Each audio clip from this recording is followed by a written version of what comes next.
పిల్లలు మీకు మంచి కథ చెప్తాను. కథ పేరు కిట్టయ్య లొట్టయ్య.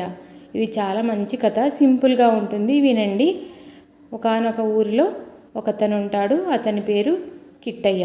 అతనికి కొద్దిగా చెవుడు ఉంటుంది, కొంచెం కాలు వంకరగా ఉంటుంది. దాంతో కొంచెం ఎగురుకుంటూ ఎగిరెగిరి నడుస్తాడు. ఆ ఎగిరెగిరి నడిచినందుకు అందరూ ఊర్లో వాళ్ళందరూ ఎగతాళి చేస్తూ నవ్వుతూ ఉంటారు. అతన్ని లొట్టయ్య లొట్టయ్య అని పిలుస్తూ ఉంటారు. అతనికి భార్య ఉంటుంది. ఆమె చాలా మంచిది. వాళ్ళిద్దరు చాలా సంతోషంగా ఉంటారు.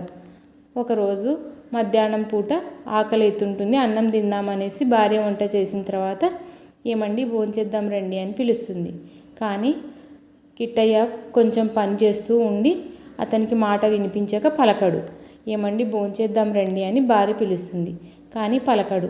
రెండోసారి ఏమండి భోంచేద్దాం రండి అని కూడా పిలుస్తుంది, అయినా అతను పలకడు. అప్పుడు మూడోసారి ఏ కిట్టయ్య రా భోంచేద్దామని పిలుస్తుంది. భోంచేద్దాం రండి అని పిలిస్తే పలకడు. అప్పుడు నాలుగోసారి కోపంతో తను ఏ లొట్టయ్య రారా భోంచేద్దామని కోపంతో పిలుస్తుంది.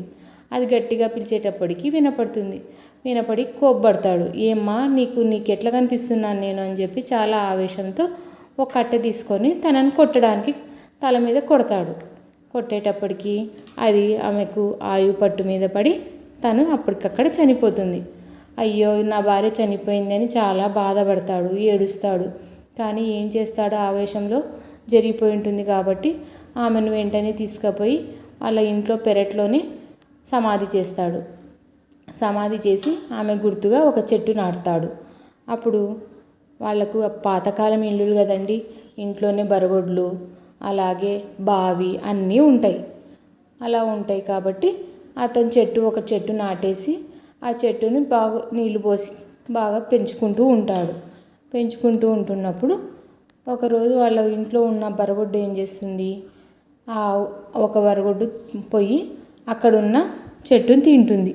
ఆ చెట్టుని తినడం వల్ల అప్పుడు ఆమె చనిపోయేటప్పుడు ఆయనని ఎంత కోపంతో బాధతో చనిపోయి ఉంటుంది కదండి, అదే ఆమె దయ్యం రూపంలో ఆ బరగొడ్డు రూపంలోకి వచ్చేసేసి బరగొడ్డు అంబ లొట్టగా అని చెప్పి అంటూ ఉంటుంది.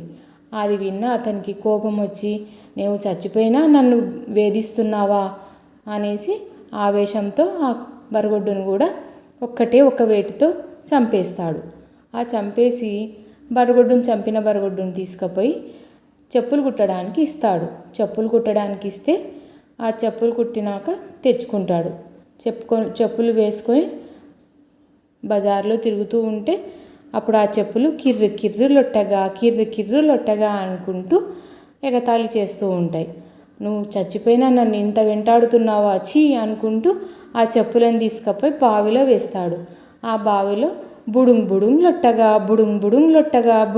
లొట్టగా అంటూ అవి చెప్పులు మునిగిపోతూ ఉంటాయి. అంటే నువ్వు నన్ను చనిపోయినా కూడా నన్ను వదిలిపెట్టకుండా నన్ను సతాయిస్తున్నావు కదా, నేను కూడా చనిపోతాను అని చెప్పేసి అతను కూడా బావిలో దుంకి ఆత్మహత్య చేసుకొని బుడుంగ్ లొట్టగా అయిపోతుంది. కథ చాలా సింపుల్గా తమాషాగా ఉంది కదండి. మీకు నచ్చితే లైక్ చేయండి, షేర్ చేయండి, సబ్స్క్రైబ్ చేయండి.